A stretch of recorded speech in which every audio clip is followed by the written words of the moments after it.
చెట్లు నరకొద్దు అంటూ హైకోర్టు రాష్ట్ర ప్రభుత్వానికి ఒక ఆదేశాలు జారీ చేసింది. సో దాని గురించి చూద్దాం. కంచె గచ్చిబౌలి భూముల్ని చదువు చేయడం ఆపేయండి అంటూ చూస్తాం. తదుపరి ఉత్తర్వులు వచ్చే వరకు ఆంక్షలు. వటా ఫౌండేషన్ స్టూడెంట్స్ పిల్స్పై విచారణ. అది అటవీ భూమి కాదన్న అడ్వకేట్ జనరల్. పరిశ్రమల కోసం ఇచ్చిందేనని వివరణ. నిబంధనలకు విరుద్ధంగా చెట్ల కూల్చివేత. పదుల సంఖ్యలో జేసీబీల తరలింపు. పిటిషనర్లు నేడు మధ్యాహ్నం మరోసారి విచారణ. సో ఇక్కడ న్యాయస్థానం కూడా నేను కోరుతాను, ఎవరైతే వీళ్ళు పిటిషన్ వేసిన వాళ్ళు ఎవరైతే ఉన్నారో వీడియోలు ఎవరైతే చూపిస్తున్నారో అవి ఒరిజినల్ వీడియోలా లేకపోతే ఫేక్ వీడియోలా, దయచేసి వాటిని అన్నింటినీ కూడా గమనించాలని చెప్పేసి కూడా నేను కోరుతా ఉన్నాను. సో కంచె గచ్చిబౌలిలోని 400 ఎకరాల భూమిలో తదుపరి ఉత్తర్వులు వెలువరించేంత వరకు చెట్లు నరకొద్దని, భూమిని చదును చేయొద్దని ప్రభుత్వానికి హైకోర్టు ఆదేశాలు జారీ చేసింది. ప్రస్తుతం చేపట్టిన పనులన్నింటినీ ఆపేయాలని స్పష్టం చేసింది. తదుపరి విచారణ ఎలాగూ గురువారం మధ్యాహ్నం జరగనుందని, అప్పటి వరకు ఈ అంశాలు కొనసాగుతాయని పేర్కొన్నది. ఇప్పటికే వటా ఫౌండేషన్ పిటిషన్ దాఖలు చేయగా సెంట్రల్ వర్సిటీ విద్యార్థులు కూడా పిటిషన్ దాఖలు చేశారు. ఈ రెండింటిని కలిపి విచారణ చేస్తున్నట్టుగా కోర్టు విచారణ చేయాలని చెప్పేసి కూడా డిసైడ్ అయినట్టు తెలుస్తూ ఉంది. సో దానికి సంబంధించి బుధవారం విచారణ చేపట్టి ఇరుపక్షాల వాదనలు విన్న అనంతరం ఉత్తర్వులు జారీ చేసింది. ఓవైపు విద్యార్థుల ఆందోళనలు, భారీ సంఖ్యలో పోలీసుల మోహరింపు, జేసీబీల కదలికలు, మరోవైపు రాజకీయ పార్టీల విమర్శలు, వీటన్నింటి నేపథ్యంలో హైకోర్టు ఆదేశాలు కీలకంగా మారాయి. జీవ వైవిధ్యాన్ని పరిగణలోకి తీసుకోండి.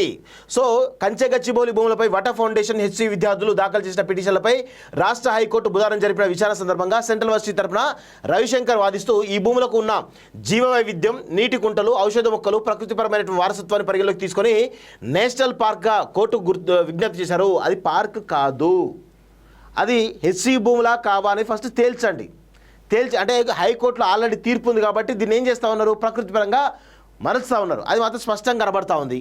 రాష్ట్ర ప్రభుత్వం గత ఏడాది జూన్లో ప్రత్యేక జీవో ద్వారా 400 ఎకరాల భూమిని రాష్ట్ర పరిశ్రమల మౌలిక సదుపాయాల సంస్థకు ఇస్తున్నట్లు పేర్కొన్నదని, అది ప్రభుత్వ భూమి అయినా సుప్రీంకోర్టు తీర్పులకు లోబడే ప్రభుత్వాలు పనిచేయాల్సి ఉంటుందన్నారు. జేపీలను ఉపయోగించి చెట్లను కొట్టేస్తూ నేలను చదువు చేస్తున్నారని సుప్రీంకోర్టు గతంలో ఇచ్చిన తీర్పుల ప్రకారం నిపుణుల కమిటీ అధ్యయనం అవసరమని వివరించారు. సో ఇక్కడ స్పష్టంగా ఏం చెప్తుంది, సెంట్రల్ యూనివర్సిటీ తరఫున రవిశంకర్ వాదిస్తున్నటువంటి అడ్వకేట్ చెప్తా ఉన్నాడు అది ప్రభుత్వ భూమి అని చెప్పి చాలా స్పష్టంగా చెప్తా ఉన్నాడు. ఇక అది ప్రభుత్వ భూమి అని మీ వైపే వాదిస్తూ ఉన్నారు, మళ్ళీ హెచ్సి భూములు మీరు ఎట్లా అంటారు? సో దానిపైన క్లారిటీ అయితే రావడం జరిగింది. ప్రభుత్వ భూమియా హెచ్సి భూములా అంటే ప్రభుత్వ భూమి అని చెప్పేసి ఆ సెంట్రల్ యూనివర్సిటీ తరపు అడ్వకేట్ వాదిస్తూ ఉన్నాడు. ఇది చాలా స్పష్టంగా అర్థమవుతా ఉంది. నెక్స్ట్, పరిశ్రమలకు ఉద్దేశించినదా? ఈ వ్యాఖ్యలతో జోక్యం చేసుకున్న ధర్మాసనం ఇది పరిశ్రమలకు ఉద్దేశించిన భూమి అని ఎక్కడ రికార్డులో ఉన్నదా అని అడ్వకేట్ జనరల్ ప్రశ్నించారు. నిజాం కాలం నుంచి ఇది బీడు భూమిగా ఉన్నదని, పరిశ్రమలతో పాటు వివిధ అవసరాలకు అప్పటి ప్రభుత్వాలు వినియోగించేలా కేటాయింపులు చేసిందని వివరణ ఇచ్చారు. ఈ భూముల చుట్టూ భవనాలు ఉన్నాయని, ఈ భూమిలోనే 4 హెలిప్యాడ్లు కూడా ఉన్నాయని తెలిపారు. వాడకుండా నిరుపయోగంగా ఉన్న భూముల్లో పాములు, నెమళ్ళు ఉండడం సహజమేనని, చెట్లు పెరగడం కూడా అంతే సహజమని పిటిషన్లు ఎవరైతే వాదన పరిశీలిస్తే నగరంలోని అలాంటి చాలా ప్రాంతాలను అటవీ భూములుగా ప్రకటించాల్సి వస్తుందన్నారు. చివరకు హైదరాబాద్ నగరంలోని నిర్మాణాలు చేపట్టే అవకాశాలే ఉండవన్నారు. పైగా 400 ఎకరాల భూమికి సంబంధించినటువంటి రికార్డులో ఎక్కడ ఫారెస్ట్ ల్యాండ్ అనే ప్రస్తావన లేనే లేదని చెప్పారు.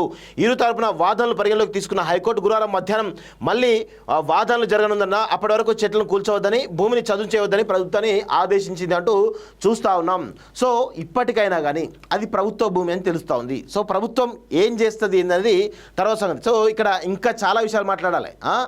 సెలబ్రిటీలు అనేక రకాలుగా పర్యావరణం గురించి మాట్లాడుతారు. మరి పర్యావరణం గురించి మాట్లాడాలంటే ఇంకా చాలా విషయాలు మాట్లాడి వాటన్నిటి కూడా మాట్లాడతారా?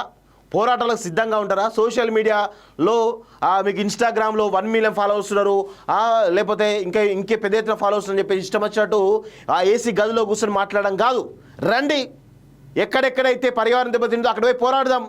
అది చేత కాదు, మనకి అది చేత కాదు. సోషల్ మీడియాలో మాత్రం మనం డ్రగ్స్ తీసుకొని ఇష్టం వచ్చినట్టు పెట్టాలే చేయాలి తప్ప ఏది ఉండదు. నిజంగా మీకు చిత్తశుద్ధి అనేది ఉంటే రండి.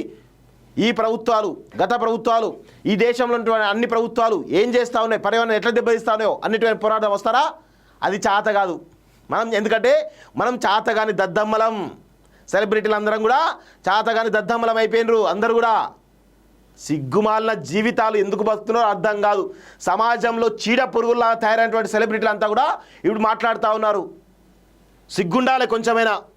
కమిటీ అధ్యయనం చేయాల్సిందే. వన్యప్రాణుల చోట భూమిని చదువు చేయాలంటే నిపుణుల కమిటీ నెల రోజుల పాటు అధ్యయనం చేయాలని న్యాయవాది శ్రీ రవిశంకర్ వాదనలు వినిపించారు. ఈ ప్రాంతంలో 3 నీటి గుంటలు ఉన్నాయని, కొన్ని రాళ్ల గుట్టలు ఉన్నాయని, అనేక రకాల అరుదైన జంతువులు ఉన్నాయన్నారు. వాటిని పరిరక్షించాల్సిన అవసరం ఉన్నా సుప్రీంకోర్టు మార్గదర్శకాలకు విరుద్ధంగా రాష్ట్ర ప్రభుత్వం వ్యవహరిస్తున్నదని తెలిపారు. వాదన సందర్భంగా రాష్ట్ర ప్రభుత్వం తరపున హాజరైన అడ్వకేట్ జనరల్ సుదర్శన్ రెడ్డి వాదిస్తూ 2004లోనే ఈ భూమిని ఐఎంజీ అకాడమీకి అప్పటి ఉమ్మడి రాష్ట్ర ప్రభుత్వం అప్పగించిందని, ఆ ఒప్పందం ప్రకారం ఈ భూమిలో వినియోగించినందున 3 ఏళ్ల తర్వాత భూ కేటాయింపు రద్దు చేసిందని గుర్తించారు. రెవెన్యూ రికార్డుల ప్రకారం అది అటవీ భూమి కాదని, పరిశ్రమల అవసరాల కోసం ఉద్దేశించని స్పష్టం చేశారు. ఇది చాలా స్పష్టంగా అర్థమైనటువంటి విషయం కనబడతా ఉంది. సో ఇక హెచ్సియు భూముల ప్రభుత్వాన్ని అంటే ప్రభుత్వం అని చెప్పేసి తెలుస్తూ ఉంది. అది అక్కడ క్లారిటీ తీసుకోండి. ఇక పర్యావరణం గురించి మాట్లాడాలంటే ఇక దాని గురించి నిపుణులు మీరు ఎవరైతే అన్నారో కమిటీ అధ్యయనం చేయండి. చేసి దాన్ని ఏ విధంగా కాపాడాలో దాని ప్రకారంగా నిర్ణయం తీసుకోవాలి. అది హెచ్సియు కావాలని చాలా స్పష్టంగా ఈరోజు వాళ్ళ సంబంధించిన అడ్వకేటే వాదిస్తూ ఉన్నాడు. ఇది ఇక్కడ వరకు క్లారిటీ వచ్చేసింది. ఇక సెలబ్రిటీలు మొన్నటి వరకు హెచ్సియు భూములు అనుకుంటే మాట్లాడుతున్నారు కదా, ఏం మాట్లాడుతారో చూడండి. ఇక హెచ్సియు విద్యార్థులను ఇప్పటికైనా మీరు తెలుసుకోండి, అది ప్రభుత్వ భూమి అనేది చాలా స్పష్టంగా అర్థమవుతోంది. మిమ్మల్ని రాజకీయంగా వాడుకోవడానికి ఈ కల్వకుంట్లలో అందరూ కూడా దుర్మార్గంగా మిమ్మల్ని వాడుకుంటా ఉన్నారనే విషయంలో గుర్తుపెట్టుకోవాలి.